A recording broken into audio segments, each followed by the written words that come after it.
Bueno, ahora seguimos con el ejercicio número 5, el cual nos pide que, que se lea, ¿sí?, del teclado por el usuario la antigüedad en años que tiene un trabajador en una empresa, ¿sí? Hay unas condiciones y es que si lleva más de 10 años, pues le dan un aumento del 10%. Si lleva menos de 10 años, pero más de 5, se le aplica un aumento del 7%. Si lleva menos de 5, pero más de 3, se le aplica un aumento del 5%. Y si lleva menos de 3 años, se le aplica un aumento del 3%. Entonces, si observamos el código primeramente en un display, mostramos lo que hacía este programa, ¿sí? Exactamente lo que estaba acá. ¿Listo? Entonces, en otro display vamos a decirle al usuario que digite la cantidad de años que lleva el trabajador en la empresa, ¿sí? Definimos a A como el valor de entrada y definimos a B como definimos a B como el valor del descuento, ¿sí? Perdón, del aumento, ¿sí? Entonces, como en este caso era un aumento del 10%, ¿sí? Por eso se le puso el 0,1. ¿Listo? Entonces, ¿esto qué quiere decir? Que multiplique 40.000, que es el sueldo normal, por 0,1. Al hacer esta operación, ¿qué va a pasar? Que le va a aparecer el aumento que le van a hacer. Entonces, para aplicar eso a ese resultado se le debe sumar pues los 40.000 anteriormente que se estaba ganando más el aumento que le hicieron y dividido 12. ¿Por qué? Porque le están diciendo que lo diga mensual, ¿sí? Que cuál va a ser el salario mensual. Entonces ese resultado hay que dividirlo entre 12, ¿listo? Y si hice eso para todas las demás definiciones, C lo definí como el aumento del 7%, el D lo definí como el aumento del 5% y el E lo definí como el aumento del 3%. Luego de ello, pues se puso las condiciones, que si A, es decir, el valor que digitó el usuario, o sea, los años, son mayores o iguales a 10, pues que cumpla esta función, ¿sí? Que muestre en pantalla el salario mensual del trabajador será D y que muestre B, ¿sí? B, ¿por qué B?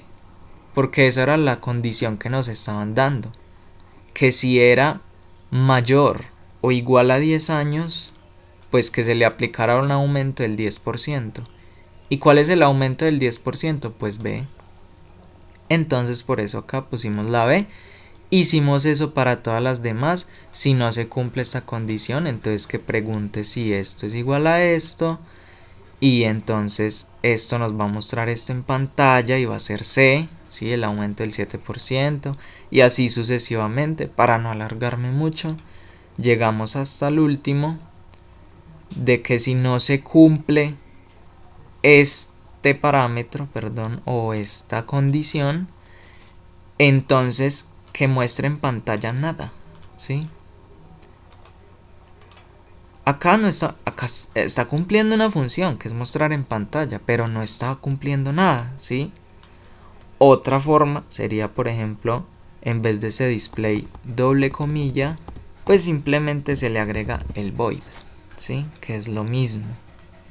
Pero en este caso yo lo voy a dejar como estaba para para no seguir la versión del código más allá de la que anteriormente la había hecho, ¿sí? Porque ya después en los siguientes ejercicios aplico conocimiento que se nos había dado, pues que no se nos había dado, por eso yo no había puesto aquí el void, porque ese conocimiento aún no lo tenía, pero la aplicación sirve. Listo, vamos a probarla.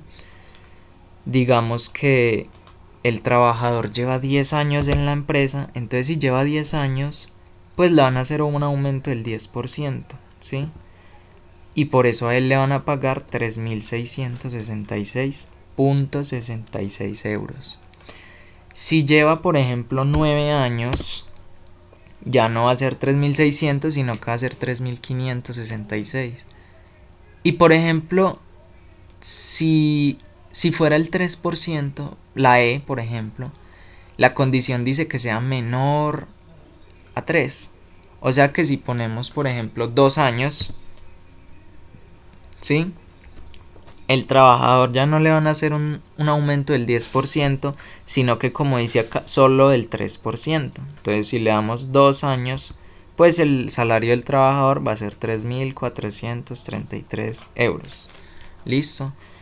Ahora vamos a mostrarlo acá en el diagrama de flujo. Yo había dicho que iba a mostrar, las anteriores lo hice como imágenes, pero el resto sí lo hice acá en diagrama para mostrarlo, para no alargarme mucho. Entonces simplemente vamos a correr el diagrama de flujo y nos pide lo mismo. Entonces si digitamos el número 2, nos va a aparecer que el salario mensual del trabajador es de 3.433. ¿Listo? Entonces eso sería todo del ejercicio número 5.